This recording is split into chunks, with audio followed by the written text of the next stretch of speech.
Allah bersama, itu artinya kelompok itu kelompok yang istimewa. Jadi orang-orang sabar itu istimewa. Pertanyaannya, kenapa kesabaran itu dijadikan oleh Allah sebagai pintu pertolongan? Dan kenapa sampai Allah menegaskan bahwa Allah itu benar-benar bersama orang yang sabar?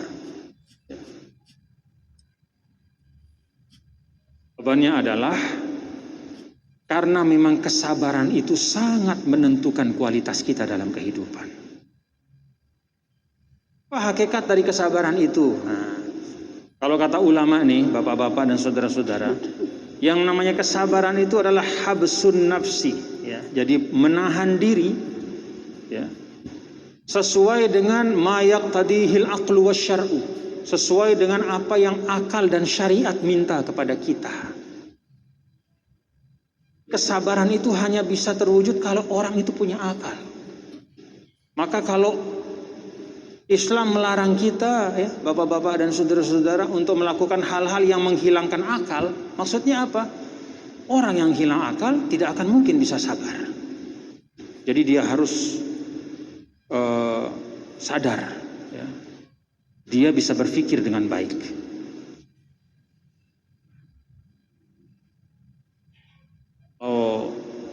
Kita panik, sering hilang kesabaran.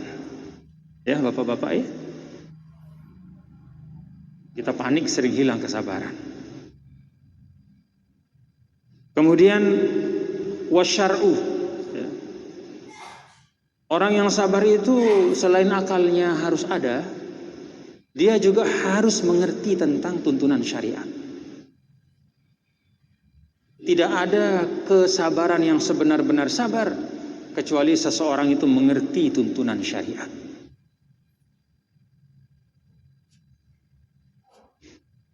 Jadi kesabaran itu menahan diri. Namanya, ya, atau istilahnya itu, ya, itu bisa berubah-ubah sesuai dengan keadaan. Kalau misalnya menahan diri itu adalah terkait dengan musibah yang menimpa, maka istilah dalam bahasa Arabnya namanya as-sabru, kesabaran. Kalau menahan diri itu berada di medan perang ketika menghadapi musuh, maka namanya syaja'ah, keberanian. Jadi keberanian itu juga termasuk kesabaran. Sabar tetap di situasi yang menekan, ada musuh datang nembak, dar, tapi dia tetap tahan di situ.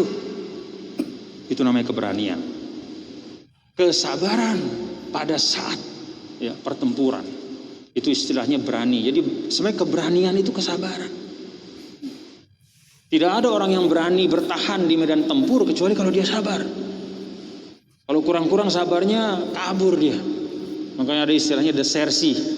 Mana tentara begitu dihitung sama komandannya, 1, 2, 3, 4, 5, loh kok cuma 9, mana yang ke-10? Kabur, desersi, meninggalkan medan tempur. Kenapa? Gak sabar. Dia tidak punya ketahanan. Ada juga kesabaran kalau menghadapi katakanlah hal-hal yang menyakitkan atau tidak sesuai dengan apa yang ada di hati kita. Maka itu kalau istilah Arabnya namanya rohabatus sadr, kelapangan hati. Misalnya kita berada di suatu tempat nih, ada orang di situ, kita bareng-bareng ya. Kemudian ada sikap-sikap tertentu dari orang-orang yang ada di tempat itu yang nggak sesuai, ya. Atau bahkan mungkin menyinggung perasaan kita. Nah, tapi kita tetap di tempat itu. Apa nama sikap itu? Kelapangan hati.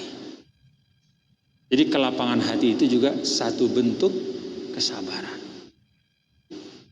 Jadi yang namanya kesabaran itu suatu makna umum, ya, yang mengandung makna bertahan, menahan diri, dan mengelola situasi dengan baik. Kalau dengan ada musibah, namanya ya kesabaran, sabar gitu. Kalau di tengah medan tempur namanya apa? Berani. Ya. Kalau sedang ada situasi-situasi yang tidak menyenangkan, namanya apa? Berlapang hati. Nah, itu semua bentuk kesabaran.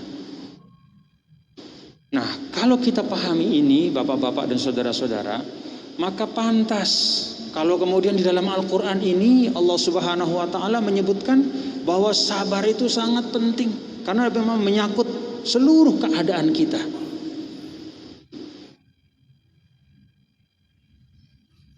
Seluruh situasi yang ada dalam kehidupan. Apa sih yang kita hadapi, bapak-bapak dan saudara-saudara? Yang kita hadapi itu kan cuma dua saja, senang atau susah, ya. Yang menyenangkan atau menyusahkan, sesuai harapan atau tidak sesuai harapan. Kalau nggak sehat ya sakit, kalau nggak banyak rezeki ya kurang rezeki, ya. Dan seterusnya. Tidak banyak, menyenangkan atau tidak menyenangkan. Dalam dua keadaan ini kesabaran diperlukan. Pada saat sedang ada yang tidak menyenangkan, ya kita sabar. Tidak kemudian kehilangan kendali. Tidak kemudian putus asa. Dalam keadaan dapat nikmat, ya sabar. Tidak kemudian memubazirkan dan menyombongkan apa yang kita nikmati. Jadi kesabaran itu intinya pengendalian diri.